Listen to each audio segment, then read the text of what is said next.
Muy buenas tardes a las personas que nos están viendo por el streaming, a quienes están aquí en el auditorio con nosotros.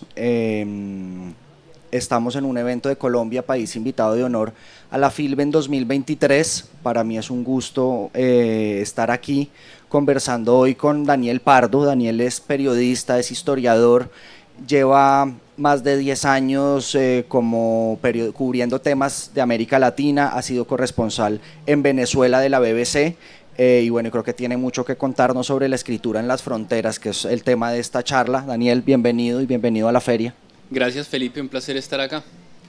Daniel, yo quiero empezar preguntándole por esa idea de frontera. Creo que quienes vivimos en el centro, digamos, o en una ciudad capital no cercana a las fronteras, nos imaginamos la frontera como una línea que atraviesa un mapa, pero cuando viajamos a fronteras, yo la frontera colombo-venezolana no la conozco, solo he estado en Cúcuta, pero no he ahondado en ella, pero sí conozco otras, pues uno se da cuenta que en realidad la frontera es ilusoria y lo que hay ahí son territorios compartidos, culturas compartidas, etcétera. Quiero que nos cuente usted ¿qué idea tiene de la frontera después de haberla recorrido y después de haber escrito tanto sobre Colombia como sobre Venezuela, y cómo se imagina después de eso lo que es la frontera?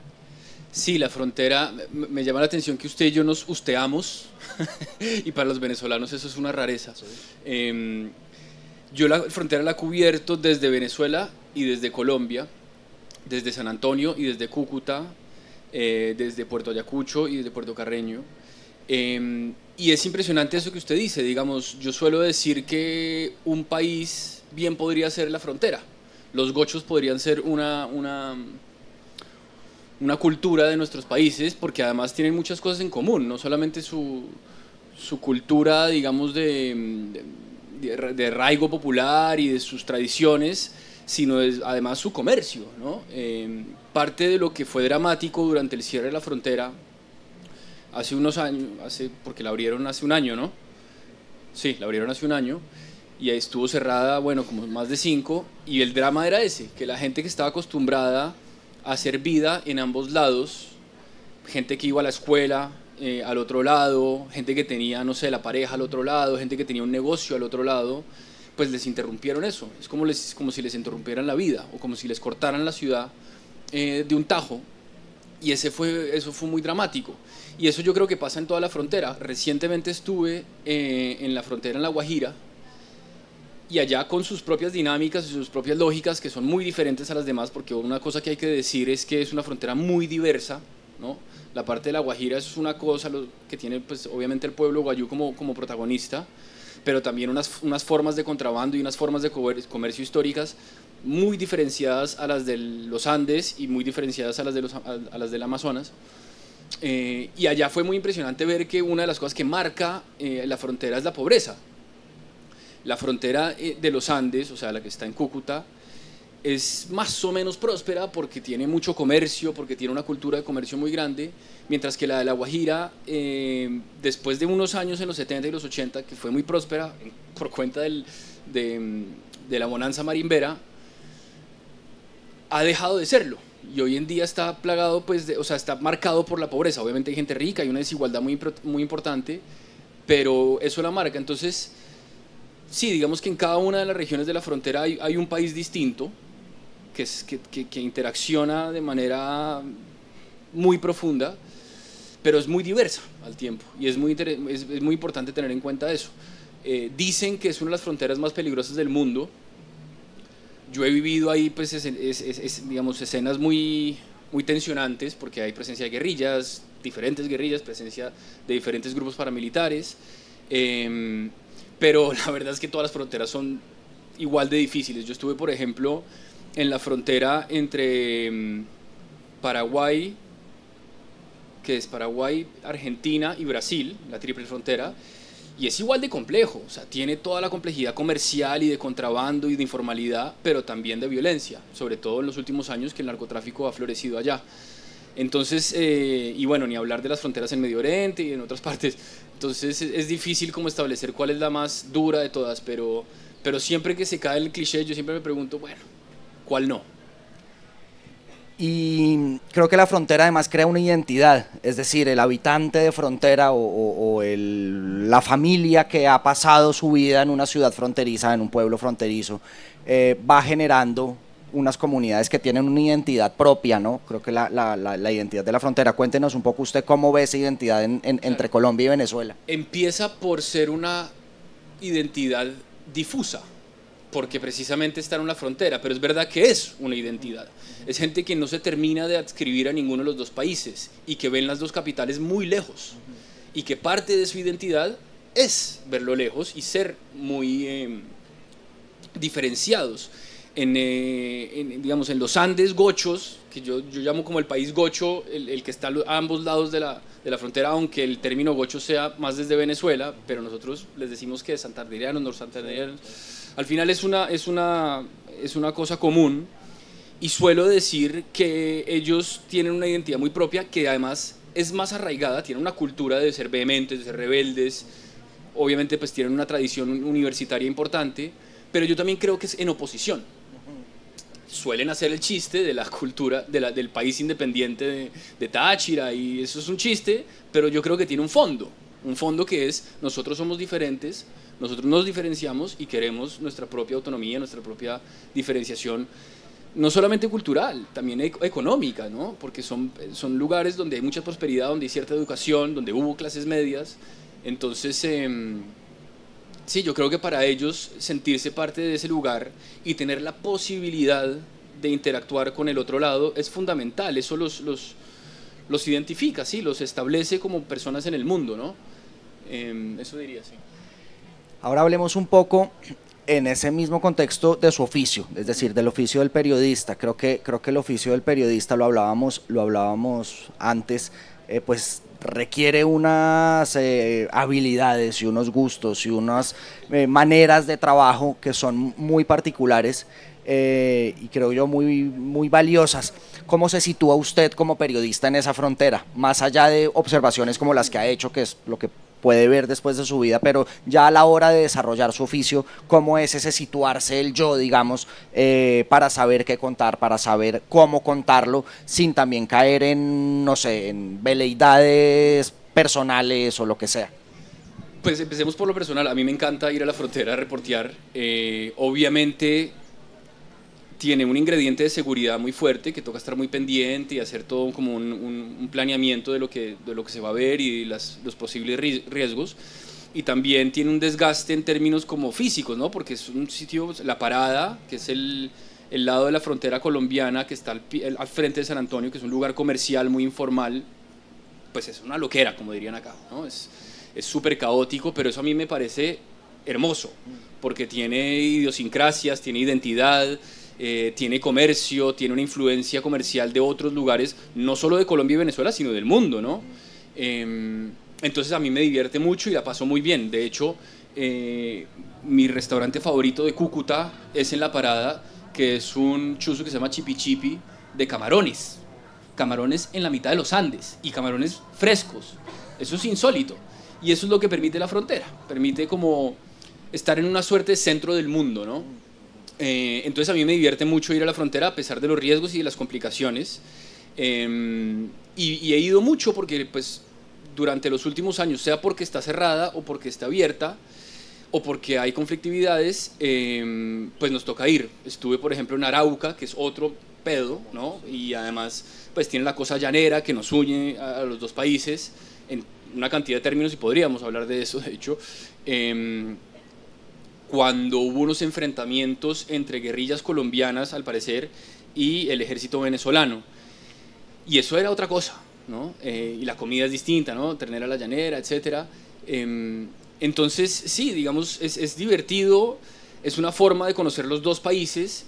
Y como usted decía al principio, yo fui corresponsal en Venezuela, viví cuando niño en Venezuela, entonces tengo un apego muy fuerte por el país y lo extraño, ¿no? Desde que estoy por fuera de Venezuela, y entonces cada vez que voy a la frontera pues tengo mis pequeñas dosis de venezolanidad.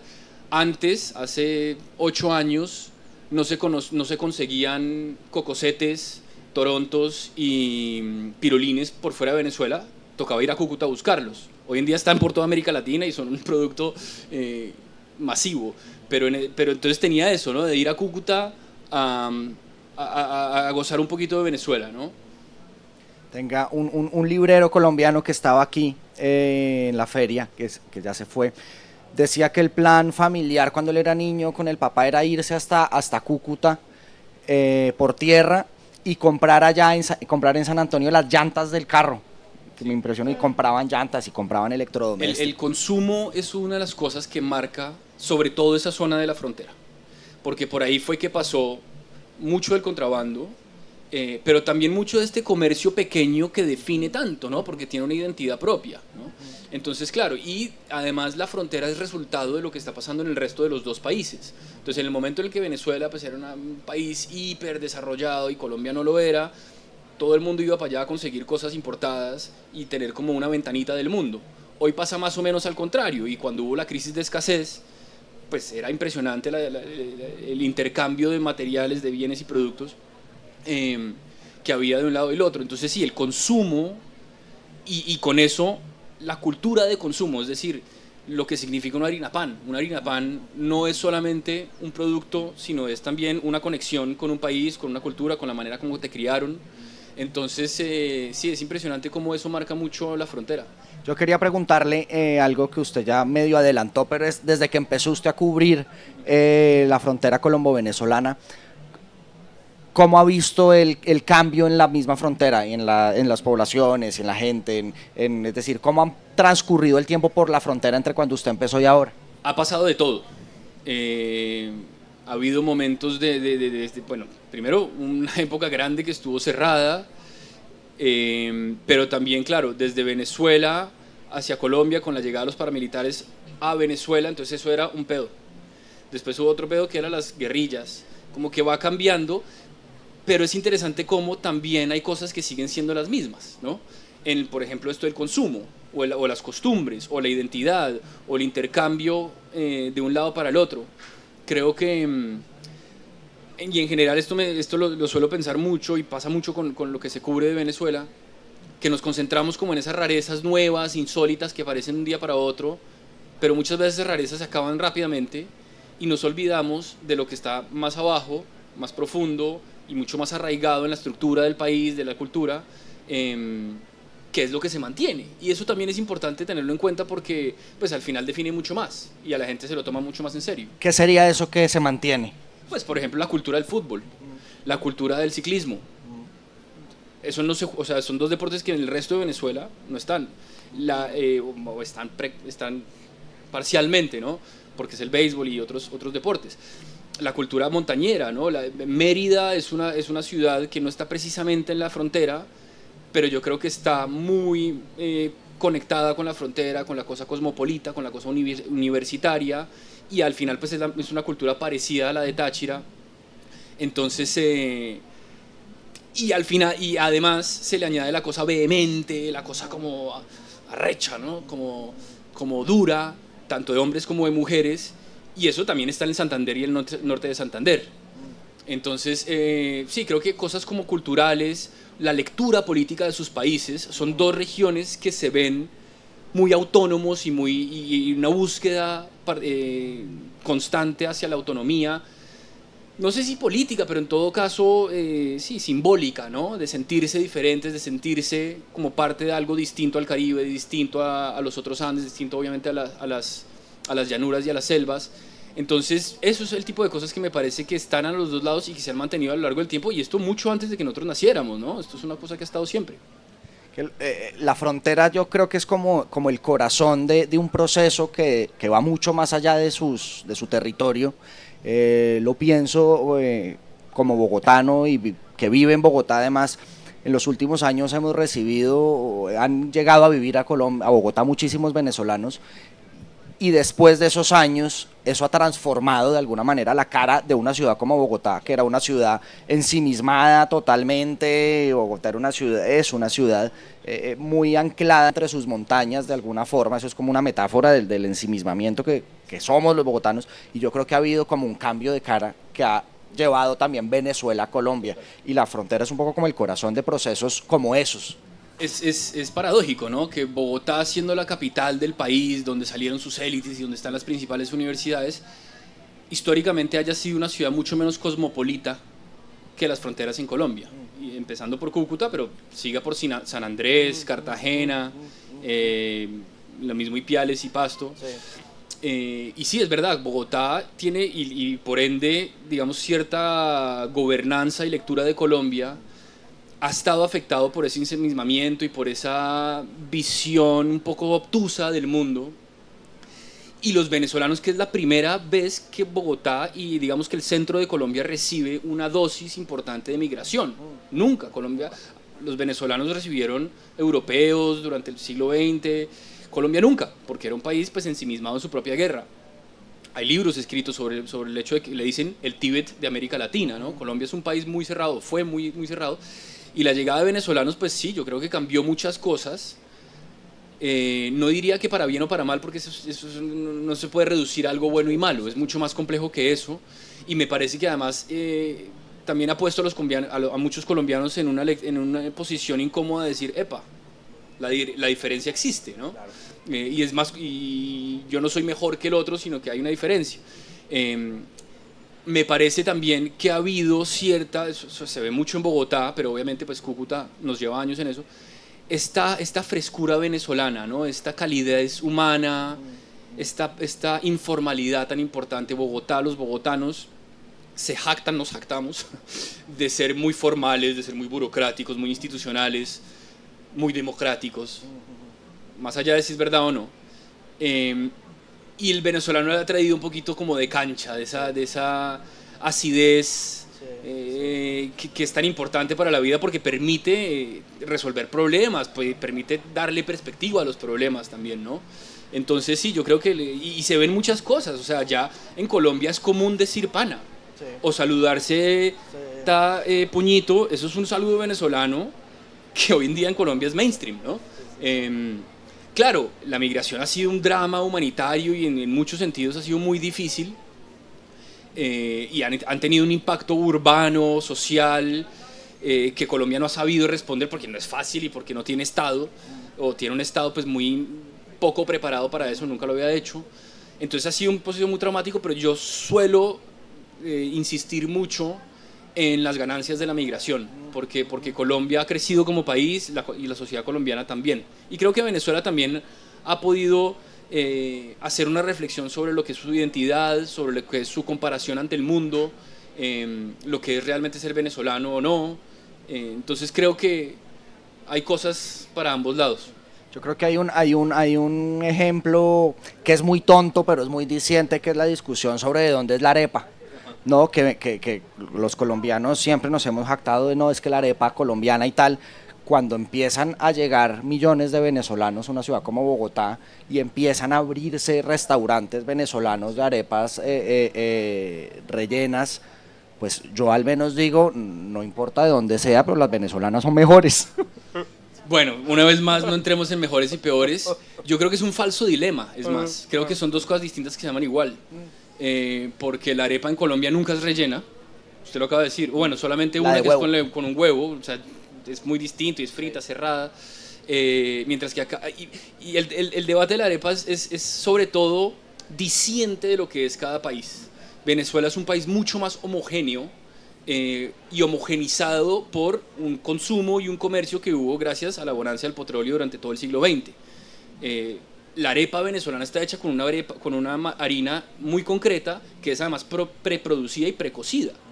En Colombia la cosa es mucho más precaria, mucho menos industrial, y cambia no solamente de región a región, de pueblo a pueblo. Colombia tiene por lo menos decenas de tipos de arepa. Entonces es interesante cómo nos dice mucho del país. Y también creo que dice mucho de sus capitales, ¿no? Colombia tiene una capital que está en el centro y que se jactaba de no estar en las costas, y que los primeros gobernantes colombianos se jactaban de no conocer el mar y de ser muy, muy ilustrados y ser de clima frío. Y Venezuela, en cambio, es un país volcado hacia el Caribe, y eso marcó todo, ¿no? Entonces esa comparación es interesante, que puede pasar por la arepa, pero al final se condensa en la frontera, ¿no? Que es el tema de la conversación, porque Porque sí, claro, gobernantes venezolanos gochos hubo muchos, gobernantes santandereanos colombianos muy pocos.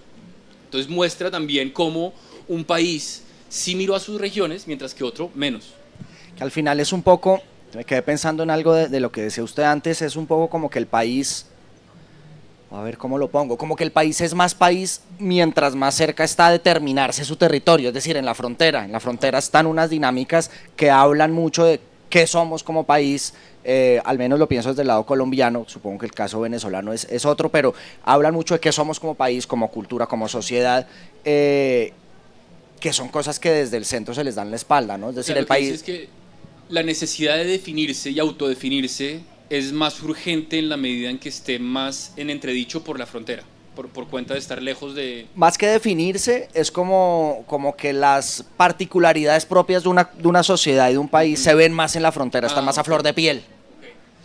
Pensando en un país como Colombia, cuya capital está en sí misma. Sí, lo que pasa es que Colombia, y lo estoy pensando mucho últimamente porque yo ahora soy corresponsal de la BBC en Colombia, y Colombia es un país, es un país indescriptible, es un país de países, es un país muy diverso, más que cualquier otro de América Latina, está atravesado por 3 cordilleras que parten la geografía, ¿no?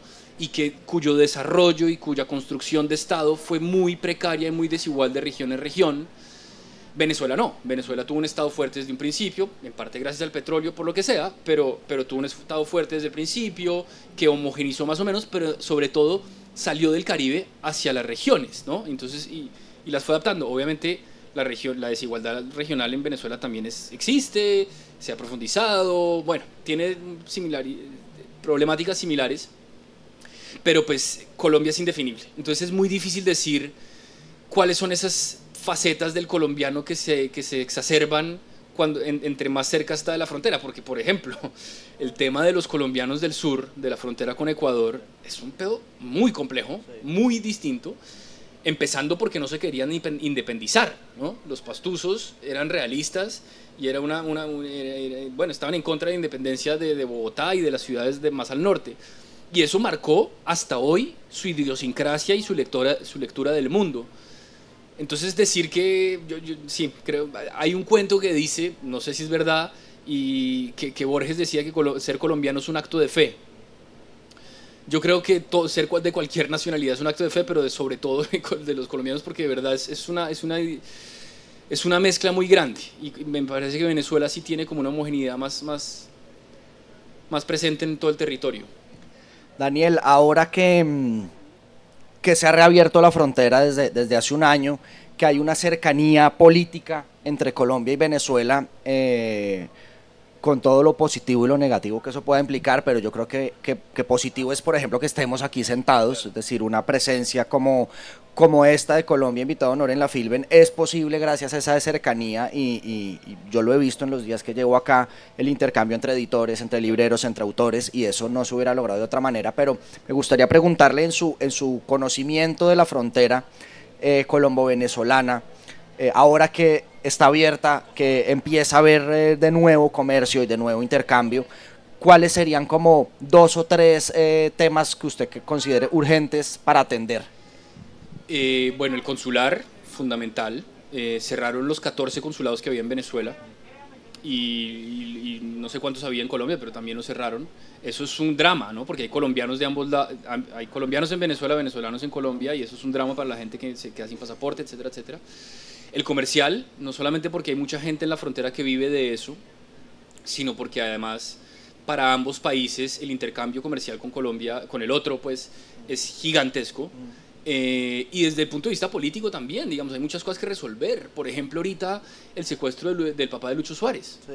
Él estaba secuestrado por guerrillas en el norte del país, en una zona donde la frontera no existe, o sea, es muy difuso, y si pasas de un lado, o sea, estás en ambos países básicamente todo el tiempo.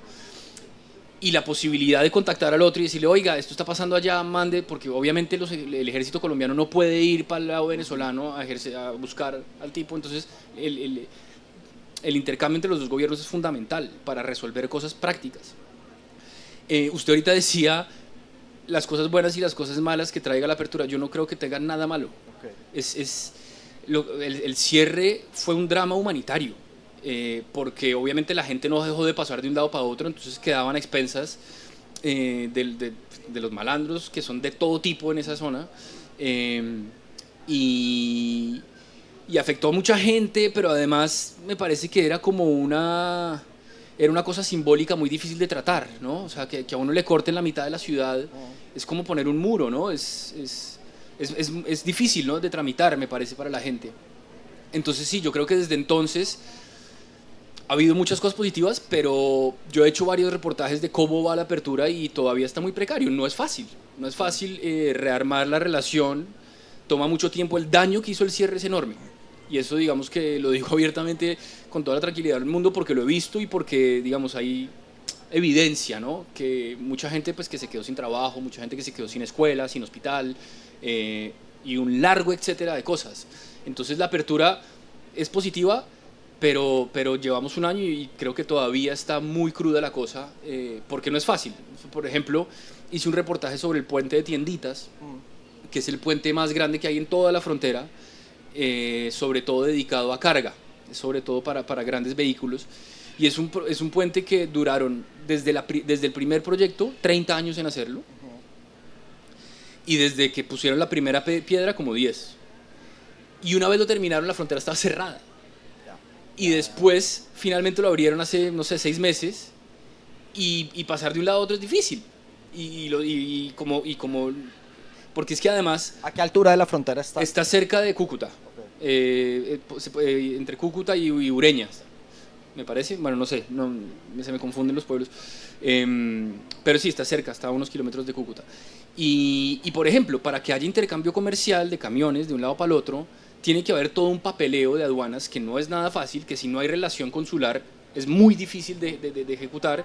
Entonces son muy pocos los camiones que pasaban al principio. Entonces ese tipo de cosas, porque una cosa es la voluntad y otra cosa es la posibilidad. Y ahí es cuando me parece que hay mucho que hacer y hay mucho pendiente, porque sí, una cosa es abrirla y tomarse la foto, y otra cosa es ver cómo la gente empieza a volver a desarrollar su vida, y cómo, porque claro, son zonas que tienen muchas afecciones. Implica no solo la voluntad política, sino también una necesidades logísticas puntuales y específicas que tienen que ver con hacer, digamos.